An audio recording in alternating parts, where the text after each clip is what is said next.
This Soonerscoop.com video is streaming in crystal clear 4K resolution on YouTube thanks to Enjoy Vision in Oklahoma City. Don't miss a moment on or off the field. Make every day a highlight with LASIK at Enjoy Vision. Enjoy Vision. This is where Sooner Scoop LASIK. Hello and welcome to the Family Business. I'm Joe Castiglione Jr. alongside Isaac Stoops. Football season, so we had to bring a big-time guest in. David Pollack. David, thanks for joining the show. I appreciate the family business. I like the tie-in there. I like what y'all are doing with it, with y'all's names and the family business. That's good. We had to have a little ode, a little fedora, a little Bob Stoops visor. We got the whole thing going. I like it. It's been fun. It's been good. David, before we kick off, I wanted to give you a chance to talk about everything that you're involved in. The C-Ball, Get Ball podcast. I know your foundation as well, and so you can kind of give the viewers a little bit of rundown on that. Well, I won't bore you too much on it, man. But football is at a stage right now with me and our family and my wife, and I think a lot of people know it, but she's got brain cancer, and so the travel component of my life is kind of done right now for the time being. But man, who doesn't love football? And this weekend kind of shows you, and who can't have it running through your veins? Because I do every week, and so to be able to still be able to do a podcast and talk football, and we do it on YouTube 3 or 4 days a week. We do it on all the platforms a couple days a week, and then our foundation is rocking and rolling. I actually have the shirt on. You can't see it. I see it. From our golf classic actually this year, but raise money for the Athens area and trying to do some good around here. But it's probably more fun to talk about Oklahoma and you guys and what y'all got brewing this year, because I'm excited to see you dudes. We're all excited. Like you said, I don't know if we've ever had a slate this complete as college football week one is going to deliver to us. I mean, 3 top 10 matchups. You can't even hope for that in November, and we're getting this in week one. So Oklahoma, though, we're an Oklahoma show first and foremost, but as a member of the national media, it really has seemed that the national media has gravitated towards Oklahoma this year, which is kind of the opposite. Usually it's the local media propping it. But while the local media is a little gun shy, what do you see in Oklahoma that might show a little bit more success for them? Well, I mean, I think I see hope. Last year, obviously, it wasn't like you look at that squad and go, man, they suck at defense. You saw, dudes in the trenches. And I've said this before in my show a bunch. If I was picking a system and I was a defensive lineman that I wanted to play in, sign me up with Brent Venables. I'm going to be able to be aggressive, get in the backfield, get TFLs, get sacks, make plays, not be like a robot that has to, two-gap and play a slow style of ball up front. So I think it's entertaining. Him taking over the play calling is very, very appealing to me. So many years of you seeing him on a leash on the sidelines trying to manage him. As a player, you feed off of your coach. And he's got that energy, man. He's got that intensity, that competitiveness that just oozes out and it rubs off on people around him. So, and then you go to the other side of the football, obviously a lot of reason for optimism. You get Arbuckle, yes, great OC to come in and help you out, but you got Mateer. And that's why you got Arbuckle. And he's got so much fun to his game that Oklahoma fans are going to love, because I'm not going to compare him completely to Baker, but he's got Baker characteristics. He's going to change the arm angles and make all kinds of different throws. He's a really good athlete that can scramble. He can throw on the run like Baker could. Got a little bit of that moxie that Baker has. So I think, excitement on the offensive side of the football. You realized a year ago, man, you're in every game if you could play better offense. And so, if that side clicks like I think it will, if the schedule wasn't absolutely stupid, I think people would be saying, hey, Oklahoma's a playoff team. One thing a lot of people have been, raving about is, our D-line that we've been working so hard to kind of revamp. And, coming from a 2-time SEC Defensive Player of the Year like yourself, would you consider that to be maybe one of the best units in the SEC or even the country? It's the best unit in the SEC. And I say that because it's the deepest, and there's no weakness. I mean, you've got defensive tackles, you've got defensive ends, all the guys that can get it done. R. Mason Thomas is one of my favorite players in all of college football. It might be because I can relate to him, a little bit shorter of a pass rusher, but the dude plays with an absolute game-breaking motor. I love it. I mean, just flying around, elite first step that's a pain in your butt, and then can throw the spin off of it, but just keeps hunting. And I love watching him. And then obviously just the depth of the defensive tackle room, and just a bunch of the guys that you can rotate in up front and be good. I think the secondary we'll see more about this season. But I have no doubt that you're going to have your hands full up front trying to block all these guys week in and week out. I really think R. Mason Thomas is going to become more of a household name this year, just because Oklahoma, because of the offensive, sometimes they didn't have to put the other team in, true passing situations, so they weren't able to pin their ears back and go at him. But what do you think R. Mason Thomas NFL ceiling? Is he a day 2 type of guy, or could he kind of sneak in that fringe round 1? I think he could sneak in the fringe round 1 because, the height thing is only an issue if you don't have an elite first step. Because like I always enjoyed being a little bit shorter than the guys I was going against because I had that natural leverage. So I think he's going to be, more than fine, and just the ability to have different moves and different counters off of it. I think I saw, God, who was it, man? It was either Campbell or Banks, who were both top, 15 picks in the NFL, talked about going against R. Mason Thomas and how it was a just absolute pain in his butt, like the best pass rusher that he ever went against in college. So that kind of gives you a good idea of how good he is. And a lot of times you overlook him, but I remember just the Tulane game. I remember him just sealing the deal and closing it out. I'm like, and I kept writing down his number. I was like, who the freak is this dude, man? Like, he just keeps flying all over the field making plays. And yeah, you score more points, you get ahead. Here's the thing. Team success brings individual awards. That's just the way it works, man. Mm-hmm. Like I was at Georgia. I got all those awards, man. It wasn't because I was the best player. It's because my teams were good every year, and they look for players that are on the best teams, and they give the awards to them. So I think he's definitely going to be an elite company this year, and maybe he's going tit for tat with Colin Simmons at Texas for sack leaders in the SEC.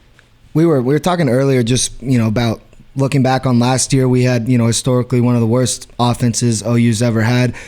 Just kind of give us your thoughts on witnessing that last year in year one in the SEC, as well as, have you ever seen a team that plagued of injuries? It was ungood, okay? Like when you're in the media, you learn to say words. You can't say certain words, and you're like, all right, ungood paints the picture as much as you want. Yeah. Besides not being able to block up front, and not being able to complete forward passes, and not being able to run the ball, y'all were great. Besides that, y'all were awesome. So there we go. We can list the superlatives. Like, it can't get worse.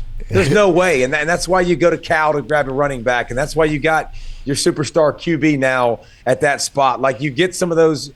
Now, yes, you were banged up at receiver and offensive line. I think you started, 4 different centers a year ago, and we did. So many different combination of guys. Obviously, that it makes a big difference. But stay healthy on that side of the football. The line will be better. The QB play will be way better. The receivers will be better, and you get 7 points more a game, 10 points more a game. Control the game a little bit more. Rest your defense. Obviously, it makes your team dangerous, and then Oklahoma's where they want to be.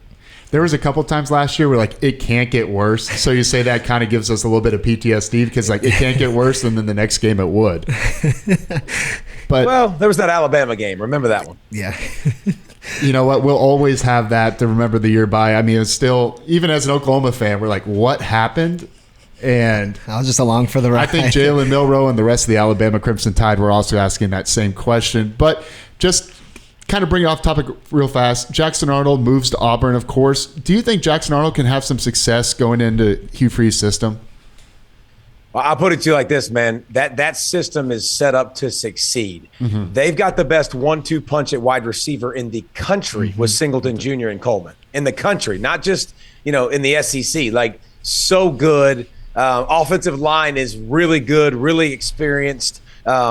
Everything about it is set up for success, except for, can Jackson Arnold play? And here's the thing, guys. I don't know. I haven't seen him.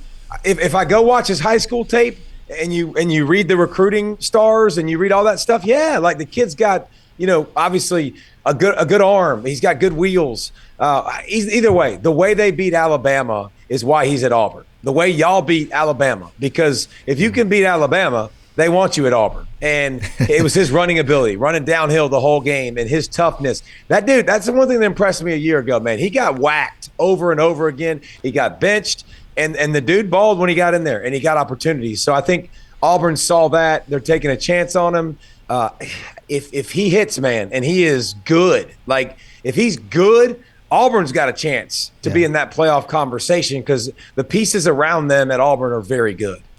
I think Auburn's maybe the team that have the biggest circle of week one of what their week one game can determine the rest of their season. I mean, with the expanded football playoff, it's not like one game kills you, but if Auburn goes in and doesn't play well against a solid Baylor team and Jackson looks rough, you're going to have a ton of question marks. Listen to me.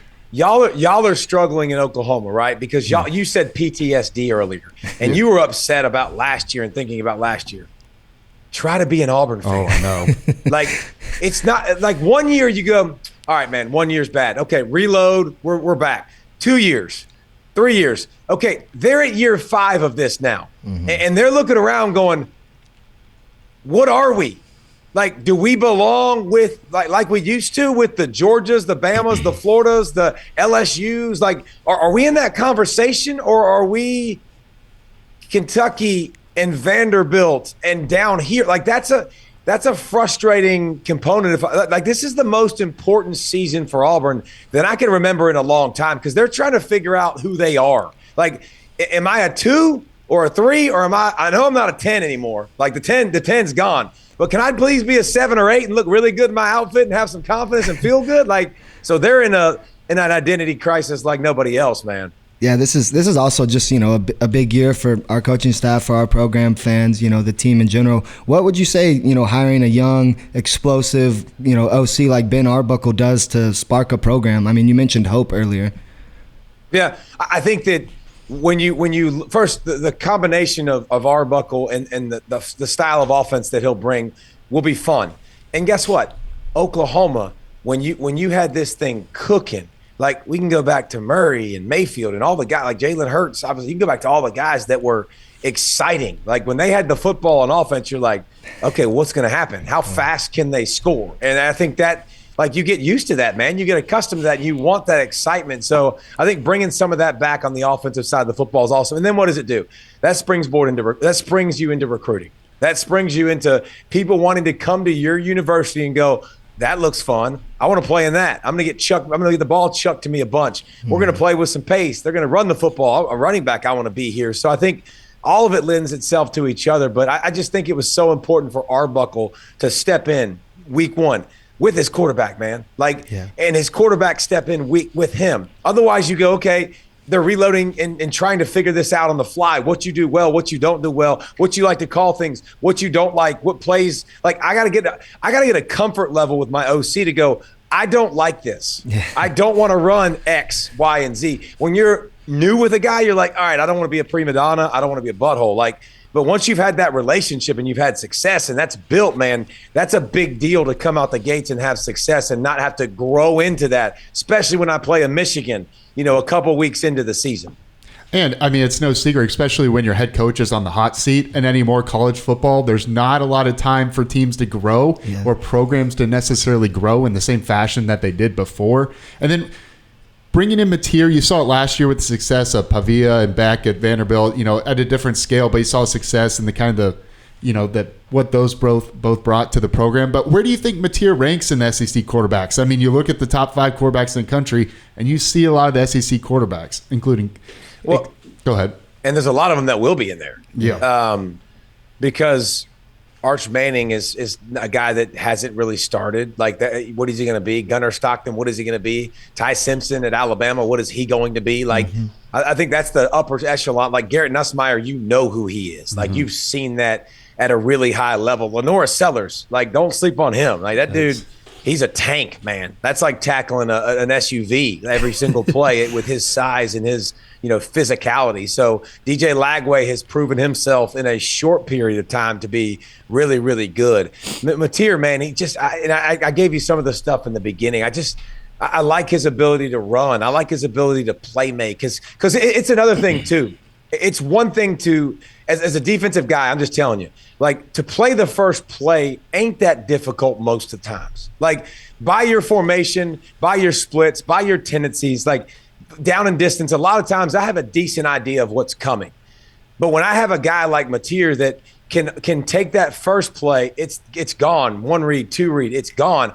Oh, now he scrambles. And now he runs. Well, now everybody starts to go into scramble drill and run different routes. Well, this is the second play, guys. Like, that's another play that you can't I can't formation. I can't defend, the way I want to, and it forces me to play certain coverages, and then the ability to play under pressure, like to change arm angles and throw in different windows. And you saw that with Murray. You saw that with Mayfield. Like, I think he's got some of that same, greatness. It's going to be fun. I know people are going to go, he did it at Washington State. Like, show me at an elite level, and I'm not sure it's going to translate. Okay, we'll see. You Sooner fans, we were talking about that earlier. I was going to bring it up when you were talking about Mateer, and Sooner fans kind of have a love-hate relationship talking about Arch Manning. He's got a really big game, on Saturday against Ohio State. Where do you kind of see his ceiling or floor being? His ceiling or floor being, in his first year starting at Texas? Well, Arch is polarizing. Obviously, when you have that last name, I think there's a lot that goes with it. But I kind of like the kid. I like the way he handles himself. I like the way he talks. You can tell he has swag, but you can tell he's working, and he's put on some weight. We've seen the legs. We know the legs are really good, and he's really athletic. We saw the deep ball in spurts. He only had 2 starts. But we also saw some moments against Georgia where he was a little bit confused. And I think specifically intermediate routes, like those read it, get it out, those read it timing routes, like that can be developed in an off season. The ceiling is obviously enormous. My expectation isn't Heisman. That's not my expectation. My expectation is he's going to be really, really good. But I think just like anybody else, it takes a little bit of time. And going at Ohio State with the crowd noise, with the great players and Caleb Downs and company on that defense, a great secondary, not a good secondary, a great secondary, one of the best secondaries in the country. It's going to be exciting, man. I mean, obviously, we've talked a lot about Texas, 2 Final Fours, back-to-back years. They've really grown. Nobody's benefited more from NIL than the state of Texas. Like, it's it's a fact, man. Like you go out and you walk, you go for a walk and you walk your dog, and if somebody's in front of you, they might have dropped $1 million. You can just scoop up, right? Like, they got that oil money. It's deep, right? They've got the ability to spend, and we've seen the Lambos and stuff in the parking lots over there and stuff. It's a part of it. It's why Texas Tech and A&M, the same thing to me, are going to continue to grow and develop. So the Sooners are building something, man, and I know that doesn't sit well with y'all, and I know you guys have had y'all's toils, and obviously the Red River rivalry is fantastic every single year, and going to the state fair and stuff, it's so cool. One of the coolest things in sports. Mm-hmm. It really is. Hope we never get that taken away with us. Is Texas your favorite to win the SEC? Yes. Yeah, Texas is my favorite, and it's really, man, about their defense, dude. Yeah. Like, I just Pete Kowalski. I think they're dirty. I think they're so good, man. I think when you start talking about, like, best players at each position, if you did D-line, Colin Simmons is in the conversation. If you did linebacker, Anthony Hill's in the conversation. If you did secondary, Taps in the, it's just, you can go across the board. I think it's, and here's another thing I really, really like. Both coordinators back. Yep. Again, they've started to build towards something, retaining all of their guys. They're not losing guys, man. There's not guys that are leaving Texas for more money somewhere else. It ain't happening. Like, they've been able to retain guys, recruit at a high level. Obviously the first step against Ohio State is huge, but I've got them as the favorite in the SEC. Is there a team in the country, regardless of conference, that you're a little less hot on, a little cooler on than the rest of the national media? A little cooler on. I'm used to the opposite. The question of who's I'm hotter on. Let's see. Think about top 10 rankings and big time teams. I'm interested by several teams like Oregon. Like, they're in a position where I'm trusting them to reload, and Dan Lanning's kind of proven that. But new QB, wide receiver, their best wide receiver gets hurt. Their tight end left. Like, a lot of missing pieces on defense. Like, I'm interested to see what they'll turn into this year. But I'm high on Clemson, man. That's what I was going to ask. Clemson. I think Clemson's the best team in the country. I really do.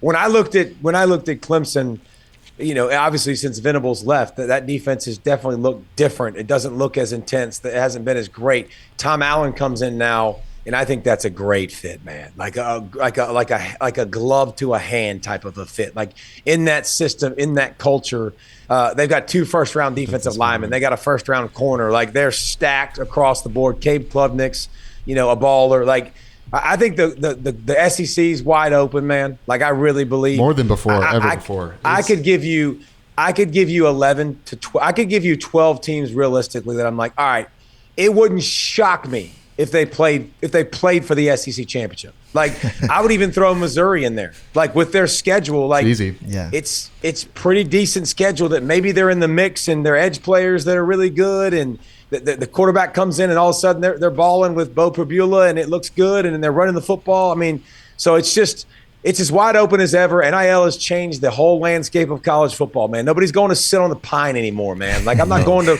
programs to develop. I'm going to get paid, man. Yeah. Like, give me my bread. I'll go get paid and go play in a different uniform.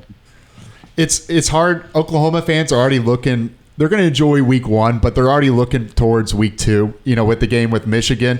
What do you think about Bryce Underwood, obviously highly touted number 1 overall recruit for Michigan, starting his first road game against the Brent Venables defense? I mean, that's where you want him. You want him on the road against a defense that can make you play off rhythm, off timing. That's under pressure, which usually magnifies the worst characteristics of a quarterback. So I think Bryce Underwood, after watching him in the spring, a couple of observations that I saw. I watched him throw in his spring game. I watched him throw every ball. Got a big arm. Big arm. Was good outside the numbers. Got some good mobility that if he wants to take off, he can. And here's the thing about Michigan. They went 8-5, and nobody finished as good as Michigan did. Because remember, they beat Ohio State. They beat Bama back-to-back weeks last year to end the season, and the defense was on fire. I think the defense is always going to be good in Ann Arbor. Now you're talking about the offense and a freshman coming at quarterback with a lot of hype.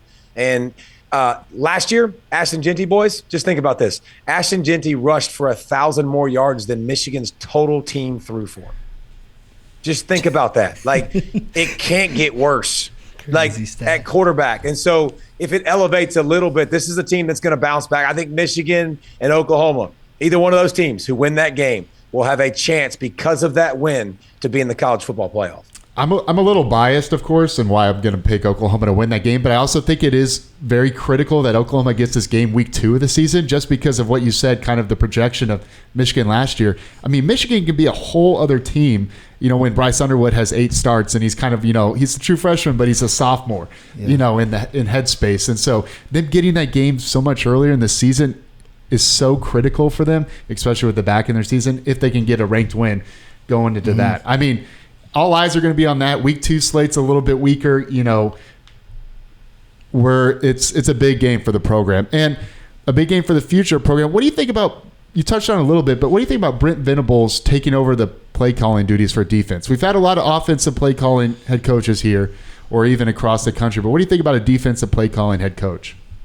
I don't care. I don't care if he's a head coach or not. I want the best guy. And Venables has proven he's one of the best guys in the country at it. Now, I'll say this: is it harder? Yeah, it's harder because if you're the head coach and you're having to call the defense, you have to spend more hours watching tape. You have to spend more hours invested on that side of the football. So, and you have a new OC that you're going to have to try to figure out at the same time. Like, it's one thing if you've been with this guy for 5, 6, 7, 8, 9, 10 years, then you know exactly what you're getting from him. So I think it's harder on him to do both, to do all the worlds, all the interviews, recruit, all the things that come with a head coach. But him as a DC is just, energy, passion.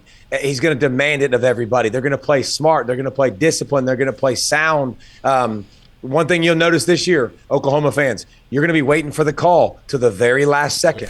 You watch Brent Venables' defenses, man. They want to get in the perfect call. They want to be able to read, diagnose formations, see it, understand exactly what they're seeing so they can be in a great call. And I'm fine with it, but I do think it's difficult to juggle, those two things at the same time. College game day, I believe, got announced for week 2. No, not yet. No, not yet. But okay, you can. We're all looking at. Okay, yeah. Well, hopefully, college game day. It's coming. Yeah, will be coming week 2. It's coming to your city. Yeah, I saw you recently did an episode with Chris Fowler about it. But what was your time with Lee Corso like, and just his legacy? What an outstanding football icon. I mean, he's just so cool, man. Like, I just like you guys. I watched him as a player. Like, I watched him, doing his thing and laughed at him and just saw like the personality kind of being one of one. And just it's so much fun to spend time with somebody like that. It was a lesson in humility every week. I mean, the way he treated people, guys, I'm just telling you, it was second to none. It was just so cool to see, and just the pearls of wisdom along the way for me. And I'll never forget, man, I'm a young broadcaster. I'm like, I didn't deserve to be up here on game day. Never once did I think, a couple years into my career, I'd be up there that fast. And I'm trying to prove myself, right? So I'm the tape guy. I'm just drilling tape, man, like taking notes, drilling. And he looks at me one time before the broadcast, before we go on, he's like, that number 2 pencil, and he pushes it towards me. And he's like, hey, it's entertainment, sweetheart. Like, I know you're the football guy. Like, I know you love that football stuff, but don't forget, man, like, it's just ball. Like, we're talking ball. And so many lessons like that, just it was like having my granddad on the road with me, it was always so much fun. The story, I could go on for days about the stories, but just the personality was second to none. The way he did his job and the way he didn't give a rip what anybody thought. Like, he's calling it like he sees it. I love that, man. Like, there's so many people that veil their words and sugarcoat things, and Coach was like, they suck. They're going to get drilled. Like, I took I love that. He was the coach on the set, and he was the coach behind the scenes, and he was running things, and he just had a way of bringing out the best of you like any coach did. It's been such a pleasure watching him. You grow up, at our age, you grow up with College Game Day. That's synonymous, for Saturday mornings at 9 a.m. Central for our time. Yeah. And just you saw all the moments for the top 10. I think College Game Day had the top 10 moments, and just what he's done with those celebrity guest pickers. It's just kind of alluding to what you're saying. He is what he is, and it's just a fantastic human being. He don't care. He don't apologize. Like, every commercial shoot we ever did, man, he would do anything. Like, Coach, I want you to get naked and cluck like a chicken. Okay, where's the camera? Like, he didn't give a rip, man. Like, he would do whatever, whenever, however. The ultimate teammate, the ultimate good soldier, and just it doesn't matter what happens from here on out. He made that show. It will never be the same without him. And the world looked to watch a grown man put a headgear on. Like, that's crazy to think about, that he had that much say and sway in college football. Yeah, unbelievable. Side note, did he ever consult you guys about the picks, or just once he decided, and you guys saw obviously you probably could see what he chose underneath the studio desk, but. Well, he paced around on Fridays, the day before the headgear in the meetings, and he just paced around. And then when the headgear got there, he was good. Like, he was good. I'm good. Like, I can sit down, I can relax, I can chill. But no, Lee had his stick, and you weren't talking him out of anything. Like, he had his belief, his convictions. And that Friday, he would settle down after that. He had his notes in front of him, exactly what he was going to say. And then he got up, took his 1920 briefcase, walked over to the table, and literally scooped all the snacks into his briefcase, back to the hotel. Homeboy was in his PJs at 4 o'clock, ready to go to bed. Same routine every single week. God, I love it. Yeah. Truly a gem. Like you said, I don't want to say the grandfather of college football for a lot of our generation, but he's just one of those icons that we'll always look for. And, it's going to be sad turning on and not seeing his face on there. But you ain't lying. But David, you're the man, especially we had some technical difficulties on the front end of the show, but you're the man for sticking with us, and thanks for so much for coming on. Absolutely. Thanks for having me, guys. Good luck to y'all this season. Boomer, baby. Sooner. For everybody watching, make sure to tune in to David's podcast, See Ball, Get Ball, on platforms. And for everybody watching, remember to like, comment, and subscribe. That helps us help you. And we'll catch you next week with another edition of The Family Business. Remember to keep in the family.